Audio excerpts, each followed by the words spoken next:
Well, Nvidia have done it once again. They released yet another GeForce 50 series GPU without any reviews. This time they announced the GeForce RTX 5050. They said it would be available on July 1st, and that was it really. There were no early reviews. There are even no reviews on July 1st. Instead, consumers would have to go in blind. But you know what you don't have to go in blind to? Today's sponsor. Today's sponsor spot is brought to you by Ugreen and their NAS Sync DXP 4800 Plus, designed to be as user-friendly as possible. The NAS Sync DXP 4800 Plus addresses the issue of high-cost, limited storage cloud services by storing and backing up all of your data locally. The 4-bay model offers a maximum 112TB capacity with excellent third-party hard drive and SSD support. Transfer speeds of up to 1,250 megabytes per second are possible, which is the equivalent of 1 terabyte about every 20 minutes, while the use of an Intel 12th Gen Core i5 processor allows for effortless multitasking. As I said, this is a beginner-friendly NAS, and part of that is a simple step-by-step guide which will get even the most novice users up to speed quickly. And on top of that, there's app-friendly support for Windows, iOS, Android, and smart TVs. With a Ugreen NAS, you can also effortlessly classify photo albums, and the NAS Sync has a built-in AI smart recognition and classification function that allows you to search photos by simply entering search keywords such as pets, fruits, vehicles, and loads more.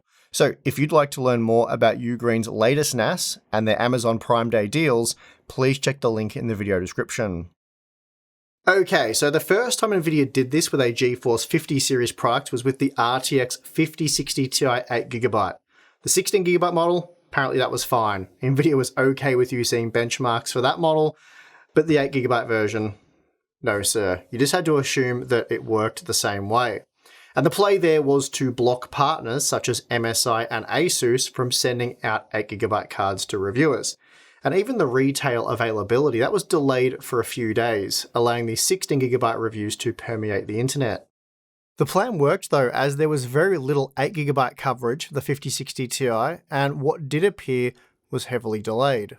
Then for the RTX 5060, so the non-Ti model, of which there was only an 8GB version, Nvidia let review samples slip out for that one, but this time opted to block the driver access instead. And that's something that they can much more easily control on their end. And it meant that despite having the hardware in hand, it was practically impossible to use it. Then, for the icing on the cake, they released it during the Computex trade show when most of the world's tech media, ourselves included, were overseas in Taiwan. So now we have the third 8GB Blackwell GPU, the RTX 5050. And for this one, there was no review samples at all, so not having the driver was a non-issue for this one. And in fact, we couldn't even purchase it until several days after it was meant to appear on shelves.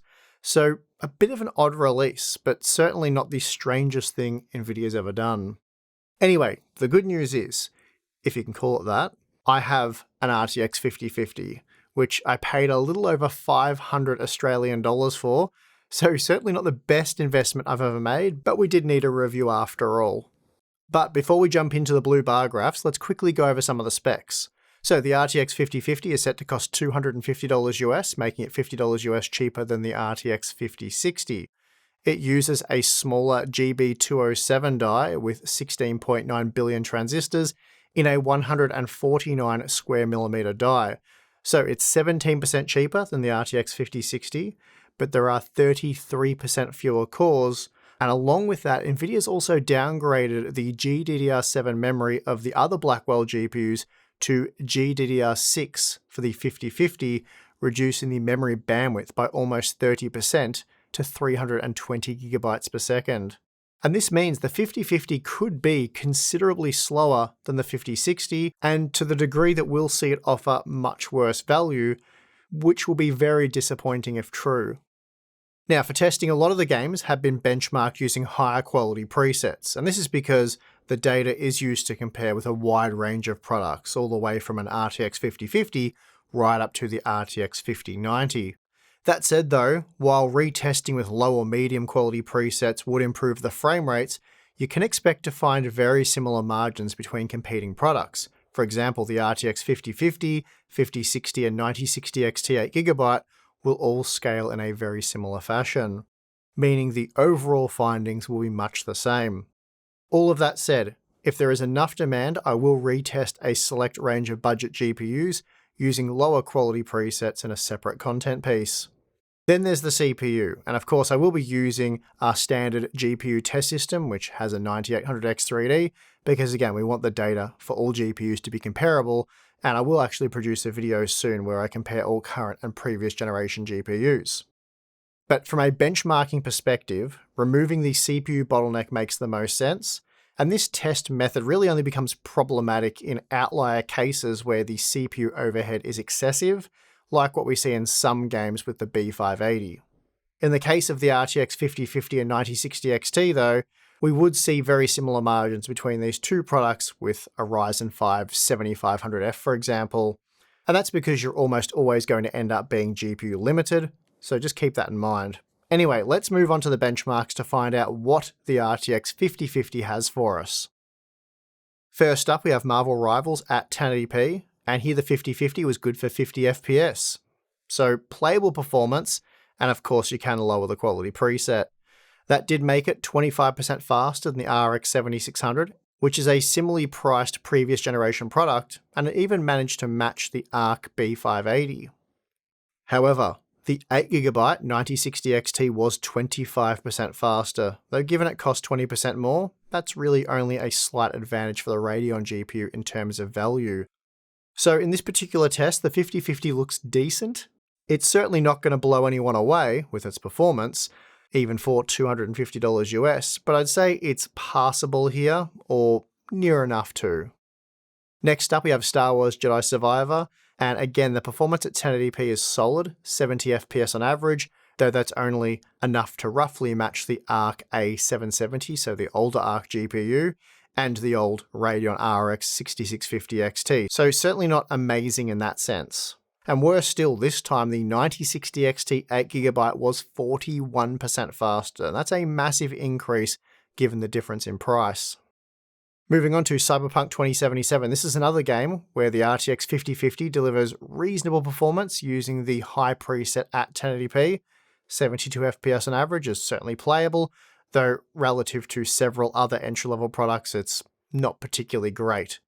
For example, this makes the 5050 just a few frames faster than the old RTX 3060, while it again matched the 6650 XT and ARC A770.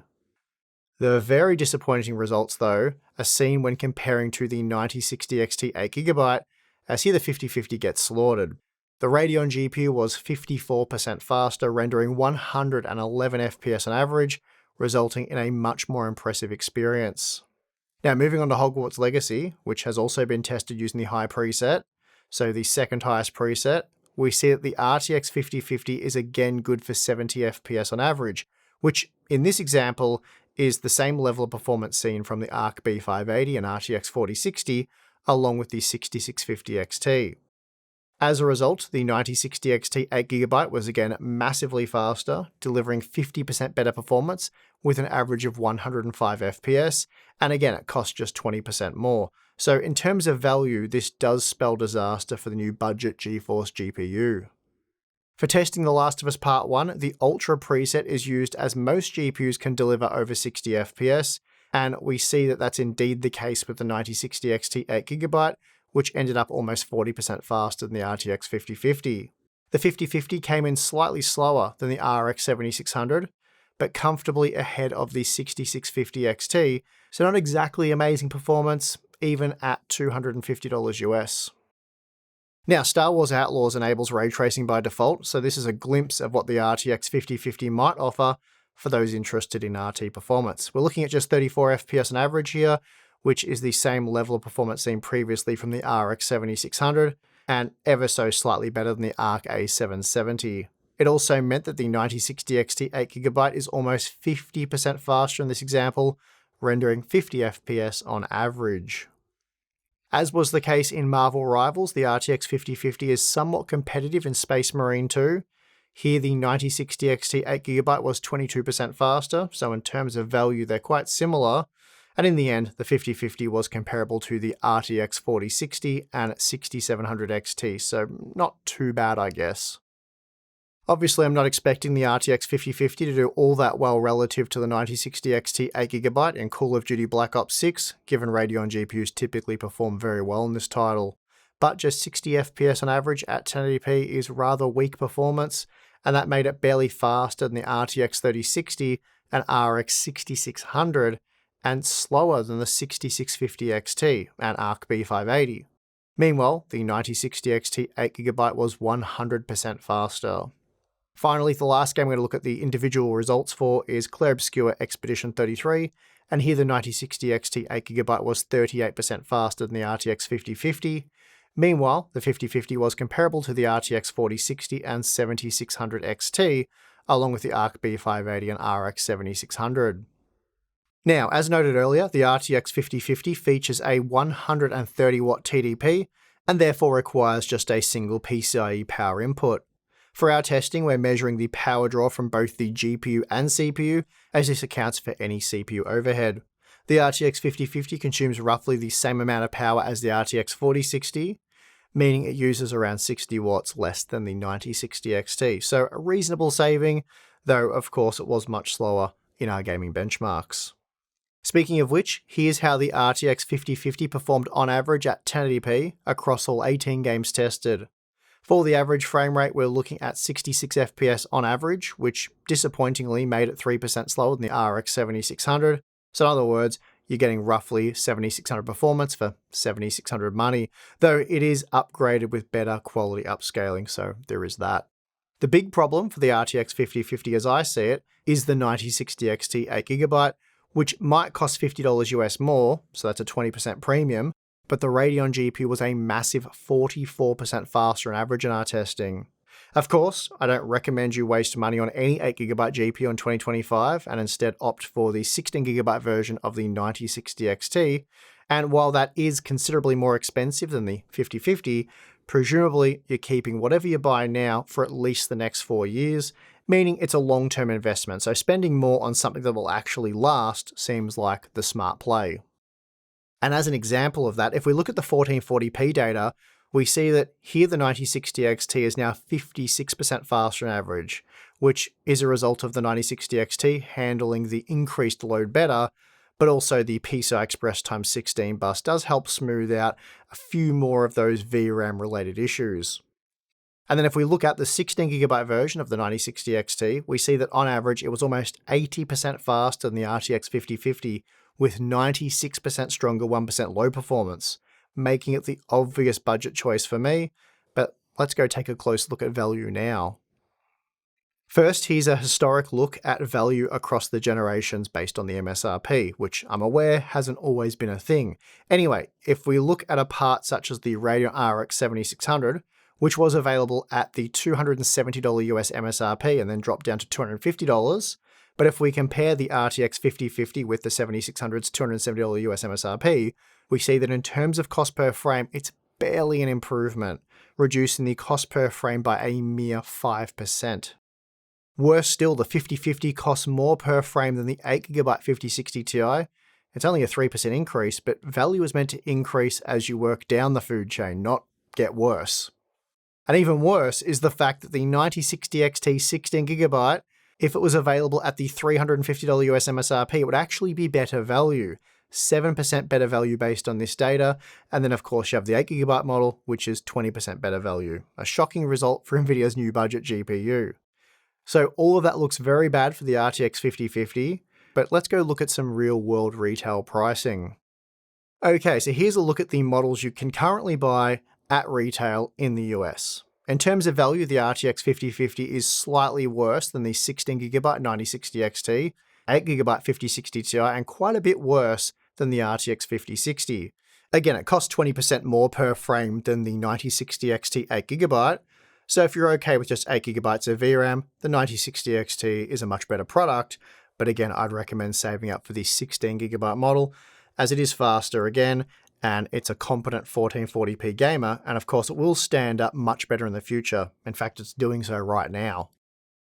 Then if we recalculate the cost per frame, but this time based on the 1440p data, we see that the RTX 5050 actually ends up costing 30% more per frame when compared to the 16GB 9060 XT. and that's up from 20% seen at 1080p. So for those of you wanting to tackle higher resolutions, or perhaps you might want to do so in the future with higher quality settings, or you just plan on playing the latest and greatest games moving forward, the 16GB models are going to end up representing far better value. Before we wrap this up, here's a quick look at the MSI Shadow version of the RTX 5050. It's a small dual fan card with a plastic backplate, and after an hour loop in F125, we saw a peak GPU temperature of 73 degrees, which is reasonably cool, though the fans were spinning at 1900 RPM and could be very easily heard over our case fans generating 38 decibels of noise. So quite a poor result given the card was sucking down just 131 watts at a clock speed of 2850 MHz. So again, quite poor results overall, but also probably not surprising given the Shadow uses an aluminium base plate with just a single direct touch 6mm copper heat pipe, and it is an MSRP card. So I don't know how it stacks up with other MSRP models. Okay, so there you have it. In short, the RTX 5050 is a slightly slower RTX 4060 at a slightly discounted price. So that's an exciting upgrade after 2 years. As for whether or not you should buy it in the current market, I'm going to say probably no. The RTX 5060 is only 20% more expensive, but offers a little over 30% better performance. So spend more, you get better value. The more you spend, the more you save, guys.